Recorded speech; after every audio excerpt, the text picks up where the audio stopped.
O Março Verde tem como objetivo promover uma campanha de conscientização e, consequentemente, uma mudança de pensamento quando o assunto é cuidado com os olhos. A repórter Emily Martins conversou com uma médica oftalmologista que deu dicas sobre esse assunto. Vamos ver?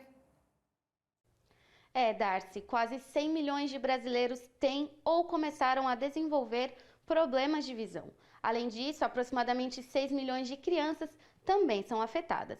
E para a gente entender um pouco melhor sobre os cuidados que precisamos ter com os nossos olhos, hoje eu vou conversar aqui com a doutora Adriana Bombonati, que vai nos explicar esses cuidados. Doutora, boa noite. A baixa qualidade da visão, ela pode gerar quais impactos negativos? Olá, boa noite, tudo bem?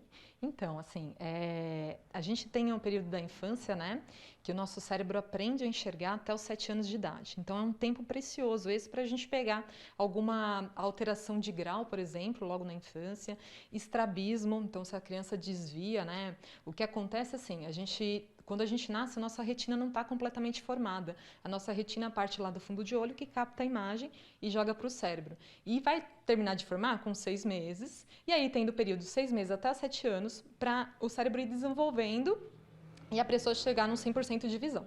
Então, se a gente, nessa fase, tem um grau, tem algum desvio, o cérebro, no olho que tem mais grau ou que desvia, para não ter uma visão dupla, não ter um embaçamento, o cérebro apaga essa visão. Então, é que a gente chama, né, de olho preguiçoso. Então, aí a gente precisa tampar o olho bom, corrigir com grau o olho ruim, vamos dizer assim, né, quando tem, para estimular essa visão.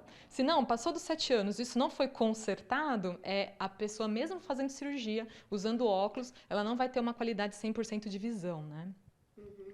E uma pessoa com deficiência visual nem sempre nasceu cega, é isso? É isso, existem as doenças congênitas, que a criança nasce já com um problema grave, às vezes já com a perda visual, mas é raro, né? Na grande maioria das vezes, são problemas que vão acontecendo ou na infância mesmo, ou durante a vida, né?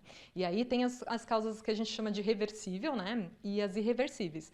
No caso das reversíveis, a grande maioria das cegueiras que a gente vê hoje em dia é a falta de óculos, uma coisa bem simples, né? Ou a catarata, que também é operável. E tem um glaucoma, por exemplo, que é uma doença que, se a pessoa chega a ficar cega, não tem conserto, não tem reversão. E doutora, para quem está em casa nos assistindo, principalmente os pais, como saber que já está na hora de fazer exames médicos nas crianças? Então, o ideal é a prevenção, né? Então, antes de perceber alguma coisa, o ideal é levar, porque às vezes é uma coisa num olho só, então os pais não percebem, sabe? E às vezes é uma coisa sutil e que pode levar a essa ambliopia, essa dificuldade visual, se não vista por um profissional, né? Então, o ideal existe o teste de olhinho que é feito na maternidade, né? E depois, lá para o primeiro ano, 1 ano e meio, levar no oftalmologista, independente de suspeita ou não, para saber se está tudo bem.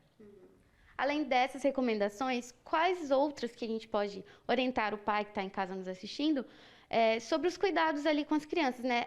Muitas vezes eles colocam ali a mãozinha suja no rosto ou chega a coçar. O que mais que a gente pode recomendar? O ideal é sempre evitar colocar a mão no olho, porque é assim que a gente pode pegar a conjuntivite, por exemplo, né, levando o contato direto, né? Então, evitar coçar. O trauma da coceira pode levar a um descolamento de retina, pode aumentar o grau de astigmatismo, então evitar. Então, se a criança tem uma alergia, é legal passar no oftalmologista, existem colírios para resolver isso, né?